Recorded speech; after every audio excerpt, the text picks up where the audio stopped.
नमस्कार, हिमाचल आज तक के चैनल पे आप सभी का स्वागत है। मैं हूं शहनाज भाटिया। दिन भर की खबरों को लेकर अर्की मुख्यालय में दिखा बंद का असर, ऑनलाइन दवा बिक्री के खिलाफ सांकेतिक हड़ताल। दालाघाट रोड़ी गांव में तेंदुए की बढ़ती गतिविधियों से ग्रामीणों में दहशत का माहौल। मुख्यमंत्री ने श्री श्री रविशंकर से की भेंट, प्राकृतिक खेती और बेसहारा गौवंश के संरक्षण पर हुई चर्चा। मुख्यमंत्री महिला सशक्तिकरण योजना, महिलाओं को स्वरोजगार के लिए सस्ता लोन देगी सरकार। मंडी आईटीआई की जलवायु सुपर पावर लॉन्च, 19 भाषाओं में 8 मिनट में तैयार हो जाएगी नदी संबंधित सारी डिटेल। बिना वोटिंग बनी 131 ग्राम पंचायतें, राज्य में 10,854 उम्मीदवारों ने निर्विरोध हुए निर्वाचित। प्रदेश में 32 से भी अधिक शहरी निकायों में होंगे कांग्रेस के अध्यक्ष। प्रधान पद के लिए कोई नामांकन नहीं। नालागढ़ की 82वीं पंचायत में सामने आया अजीब वाकया।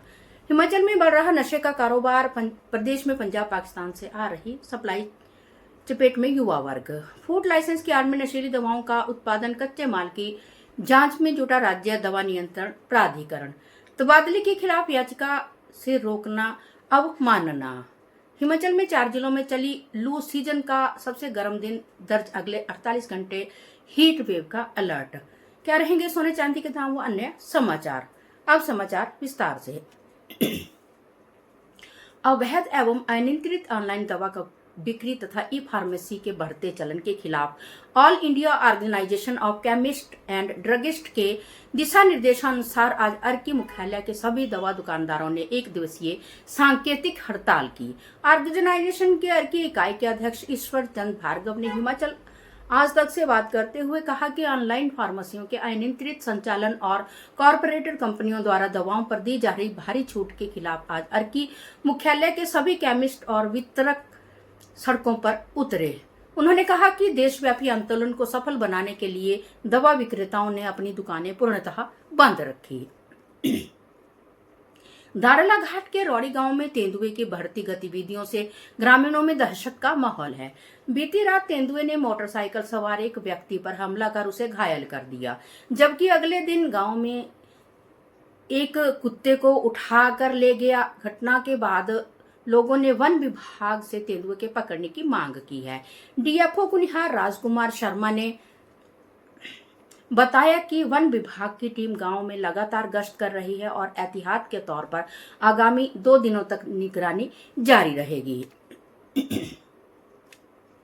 मुख्यमंत्री ठाकुर सुखविंदर सिंह सुक्खू ने बेंगलुरु में आध्यात्मिक गुरु श्री श्री रविशंकर से मुलाकात कर प्राकृतिक खेती और गौवंश संरक्षण पर विस्तृत चर्चा की।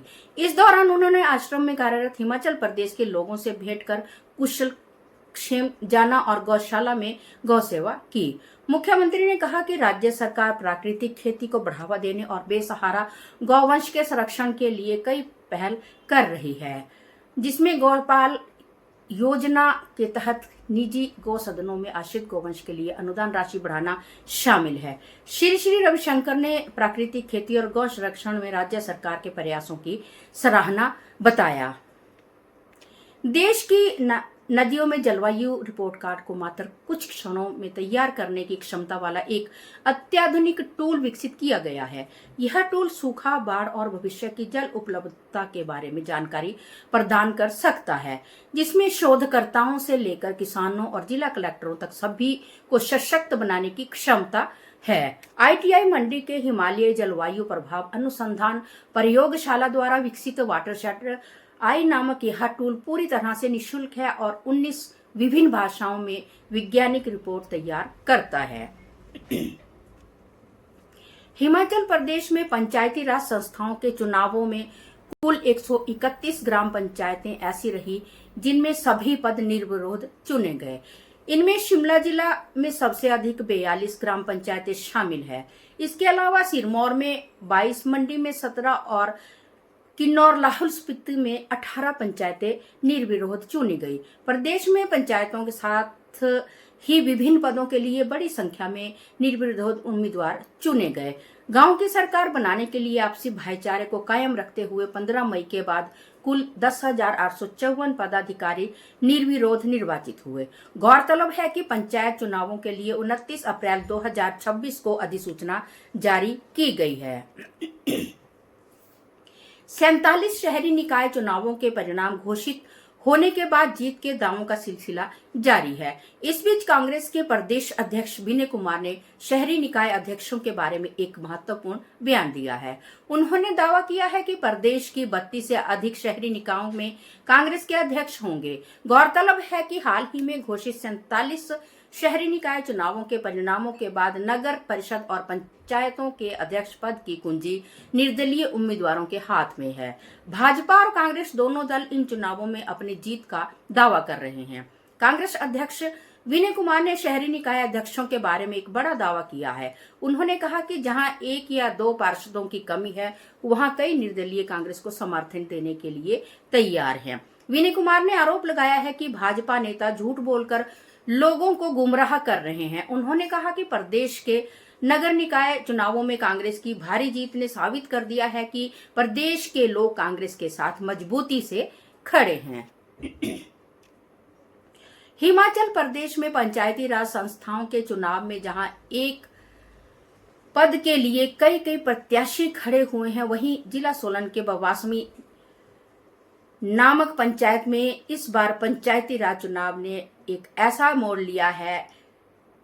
दरअसल पंचायत में प्रधान पद के लिए एक भी उम्मीदवार मैदान में नहीं उतरा है। जी हां, नामांकन की आखिरी तारीख गुजर गई, लेकिन प्रधान की कुर्सी को कोई हां कहने वाला नहीं मिला। जहां प्रदेश भर में पंचायत चुनावों को लेकर गहमागहमी रही, वहीं बवासमी पंचायत में प्रधान पद सूना रह गया। हालांकि वार्ड सदस्य सहित अन्य पदों के लिए नामांकन दाखिल हुए हैं, लेकिन सबसे बड़ी कुर्सी खाली रहने से गांव में चर्चाओं का माहौल गर्म हो गया है। प्रदेश के जिला सोलन के नालागढ़ ब्लॉक के तहत आने वाले बवासमी पंचायत के मामले के बाद क्षेत्र में एक ही सवाल घूम रहा है कि आखिर प्रधान बनने से सब लोग क्यों पीछे हट गए। राज्य चुनाव आयोग में इस संबंध में नामांकन भरने को लेकर कोई पुष्टि नहीं की है। हालांकि कुछ लोग इसे जिम्मेदारियों का बोझ बता रहे हैं, तो कुछ का कहना है कि पंचायत राजनीति में बढ़ते तनाव के ने लोगों को कुर्सी से दूर कर दिया है। अब प्रशासन के सामने भी दिलचस्प स्थिति खड़ी हो गई है कि बिना पंचायत प्रधान का संचालन कैसे होगा और अगला कदम क्या होगा। हिमाचल प्रदेश में पंचायत चुनावों का माहौल पूरी तरह गर्म हो चुका है, जहां गांव-गांव में चुनाव प्रचार जोरों पर है और उम्मीदवार जीत के लिए पूरी तरह से अब अड़े पड़े हैं। हर नुक्कड़ और चौपाल पर पंचायत चुनावों की चर्चा हो रही है। लोगों में यह जानने की उत्सुकता बढ़ गई है कि पंचायत चुनाव जीतने वाले जनप्रतिनिधियों को सरकार की ओर से कितना मानदेय मिलता है।